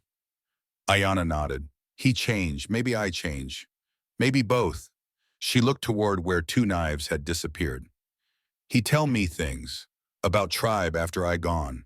About my father die." "What happened to your father?" "White soldiers come to camp," she said, her voice tight. "Say want peace talk. My father go meet them. Warriors say trap." She paused. "Was trap. Soldiers shoot him. Say he try escape. Not true. They kill him for silver." "Was Briggs involved?" "Yes. Two Knives say white man matching Briggs' description with soldiers that day." Hey, her eyes met Cole's. "Why I not trust any white man at first?" "What changed?" he asked. "Why trust me now?" She considered the question. "You pull me from river. Could have left me. Could have taken silver secret by force. But you not. You help me. Make chair so I move again. Risk life to protect me." Before he could respond, Two Knives returned. He spoke quickly to Ayana, his manner urgent. "Riders," Ayana translated. 6, maybe 7. White men, moving through valley below, have tracking dogs. Cole felt a chill. If Briggs had brought dogs, their chances of escaping undetected dropped dramatically. "We need to split up," he decided. "I'll head west, lay a false trail, draw them away from your path to the camp. Two Knives nodded his approval when Ayana translated. He say good plan, she relayed. Say he no place where dogs lose scent. Fast-moving stream with rocky bottom. You two head for the stream crossing, Cole said. I'll circle back west, make obvious trail. Once you're at the camp, I'll double back. Ayana's face grew troubled. You sacrifice self for us? Not planning to get caught, Cole said with more confidence than he felt. I've spent most of my life in these mountains. I know how to disappear. As they prepared for a few hours' rest, Ayana moved closer to Cole. You not have to do this. Can come with us to camp. Your people wouldn't welcome me, Cole said, and Briggs's men would keep searching. Why you do this? Why risk life for me? Looking at her now, Cole finally found the words. Because in a world that threw you away, that told you your life wasn't worth saving, someone needed to say otherwise. He paused. And maybe because I needed to prove the same thing to myself. Ayana reached out, her hand finding his. You come find me, when safe. Promise? Cole nodded. I'll find you. They parted ways at dawn. Cole watched them go, the proud Apache warrior carrying his injured cousin, both disappearing into the rugged landscape. Then he turned west, beginning the dangerous game of laying a trail clear enough to draw their pursuers away. By mid-morning, as he paused in the shade of a juniper, he heard the baying of dogs. They were closer than anticipated, perhaps only an hour behind. Cole chose a dry wash, reasoning that its stony bed would hold less scent. The wash narrowed as it cut deeper, the walls rising until he found himself in a small canyon. By noon, the heat had become oppressive. His water was gone and fatigue was setting in. Late in the afternoon, the canyon opened into a small, enclosed basin with a spring bubbling from one cliff. After drinking his fill, Cole examined the basin more carefully. The walls rose sheer on all sides, too steep to climb. He had trapped himself. As the sun set, Cole prepared for a last stand. He found a defensible position, a cluster of boulders near the spring that offered cover and a clear field of fire toward the canyon entrance. Night fell, the basin filling with darkness broken only by starlight. Hours passed, and Cole found himself drifting despite his efforts to remain alert. He woke with a start. The basin was bathed in moonlight now. Something had awakened him, a sound, a presence. Then he heard it again, the soft scuff of a boot on stone coming from the canyon entrance. Cole raised his rifle, sighting along the barrel. A shadow moved there, then another. At least two men moving cautiously. The shadow resolved into a figure, a man wearing a long duster coat and a wide-brimmed hat, Harker, the bounty hunter. Behind him, two more men moved into view. Cole Madron! A voice called from the darkness. Let's talk before this gets messy. Nothing to talk about, Cole called back. You're trespassing. Suggest you move on. A dry chuckle floated across the basin. Admire the spirit, Madron, but we both know that's not happening. Briggs wants the Apache woman. Where is she? Gone, Cole answered. Somewhere you'll never find her, Shada. I believe you. Question is, what do I do with you now? It wasn't the response Cole had expected. You could leave, he suggested. Tell Briggs you couldn't find us. Tempting, but not how I do business. There was a pause. I've got a proposition. Man I'm working with, Briggs, he's not what you'd call honorable. What kind of proposition? Heard you were a scout for the 7th. Good one. Man who knows the territory knows Apache. Harker's voice grew closer. He had moved further into the basin. Man with skills I could use. Got contracts with the army, with mining companies. Need men who know the land. Cole blinked in surprise. Was Harker offering him a job? Not interested in hunting people, he called back. Fair enough. But what about guiding? Beats dying for an Apache woman who's probably already dead. She's not dead, Cole said. She's safe. If you say so, Harker replied skeptically. Point is, I'm offering you a way out. Work for me or don't, and see how long you last. It was tempting. Ayana was safe now, with her people in the Apache camp. His promise to find her could wait until the danger had passed. But something in him rebelled at the idea of simply walking away, of returning to a life where nothing mattered enough to die for. Appreciate the offer, Cole called, but I think I'll take my chances. A long silence followed. Then Harker spoke again, his voice holding a note of regret. Had you figured for smarter than that, Madron? Men, move in! Before the bounty hunter's men could advance, another sound cut through the night, a high, wavering call that echoed off the basin walls, an Apache war cry. Shadows detached from the rim, moving with supernatural speed down the seemingly impassable cliffs. Arrows hissed through the moonlight, finding targets among Harker's men. Shouts of alarm, cries of pain, the crack of gunfire breaking the silence. A familiar figure appeared beside Cole, materializing from the shadows. "Two knives," Cole gasped. "What?" The warrior cut him off with a gesture. "No time, come!" Way out. Cole followed, staying low as bullets ricocheted around them. Two knives led him to a narrow crevice, invisible in the moonlight, providing access to a hidden passage leading upward. "How did you find me?" Cole asked as they climbed. "Apache scouts watch basin for days," two knives replied. "See you enter, see white men follow." "And Ayana, is she safe?" The warrior nodded. "At camp, safe." Then, with what might have been respect, "She send me back for you. Say you keep promise to find her." "She keep promise to wait." Something warm spread through Cole's chest. Hope, connection, purpose. They emerged onto a ledge high above the basin. Cole could see the skirmish below, Harker's men retreating under a hail of arrows, the bounty hunter directing their withdrawal with cool efficiency. "They get away," Two Knives observed. "Good fighters." "Yes," Cole agreed, "but they'll be back." "Not find Apache camp. Too well hidden." The warrior turned to Cole. "Come. Long journey still." As they moved away, Cole asked, "Why did you come back for me? Really?" Two Knives walked in silence before answering. "Ayana say you brother now. Say you die for her, she die for you." He glanced back at Cole. "Apache respect loyalty, even from white man." By late afternoon the next day, they reached a high pass overlooking a hidden valley nestled deep in the mountains. There, protected by sheer cliffs, lay the Apache camp, a collection of wickiups and brush shelters arranged around central fire pits. "Apache who refused reservation," Two Knives explained. "Free people. Last of true Apache." As they descended, Cole felt the weight of many eyes upon him. The first white man most had ever seen up close who wasn't trying to kill them. He kept his movements slow and deliberate, following Two Knives' lead. They reached the valley floor where a group of elders had gathered.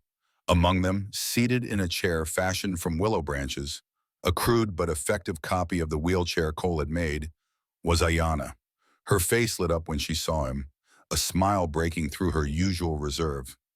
"You come," she said simply. "Keep promise, Bishal."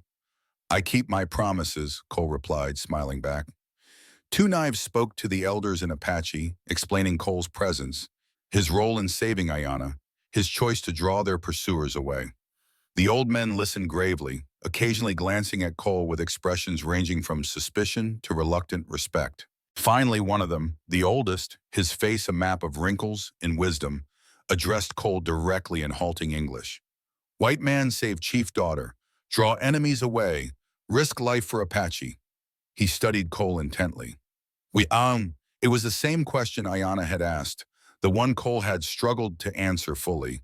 But now, looking around at this proud, free people, at Two Knives who had risked himself to save a former enemy, at Ayana whose courage had inspired his own, Cole finally understood the truth.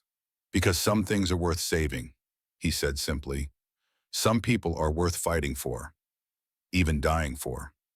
The elder studied him for a long moment, then nodded once, a gesture of profound understanding that transcended the barriers of language and culture. He spoke briefly in Apache, which Two Knives translated. "He say you welcome here. For now, first white man ever welcome in free Apache camp." As night fell, the Apache built a large central fire and a celebration began. Cole sat beside Ayana, watching the festivities with wonder. He was an outsider, would always be an outsider, yet he had been granted a glimpse of this world few white men had ever seen. "What happens now?" he asked Ayana. "Briggs won't give up easily." "They never find this place," she replied with confidence. "Hidden good, protected good, you safe here. We both safe." Cole wasn't entirely convinced, but as he looked at Ayana beside him with firelight dancing across her face, he realized something profound. After years of running, of avoiding connections, He had finally found something he wasn't willing to leave behind. "I'm staying," he said, the words coming almost without thought. "If you'll have me." Ayana's eyes met his, dark and beautiful in the firelight. "You belong, River, now," she said softly. "Like me. River not take us. Give new life." Her hand found his, fingers intertwining. We walk new path together. Around them, the Apache celebration continued, ancient songs rising into the night sky. Beyond the mountains, Briggs and his men still searched, driven by greed and desperation. But here, Colmadrin had found what he had been seeking his entire life without knowing it. Not redemption for past sins or escape from old ghosts, but something simpler and more profound. Peace, purpose, and a woman whose spirit, like his own, had been tested by fire and water and emerged stronger for it. The Verde River had tried to claim them both. Instead, it had given them to each other. Two broken souls made whole in the sharing.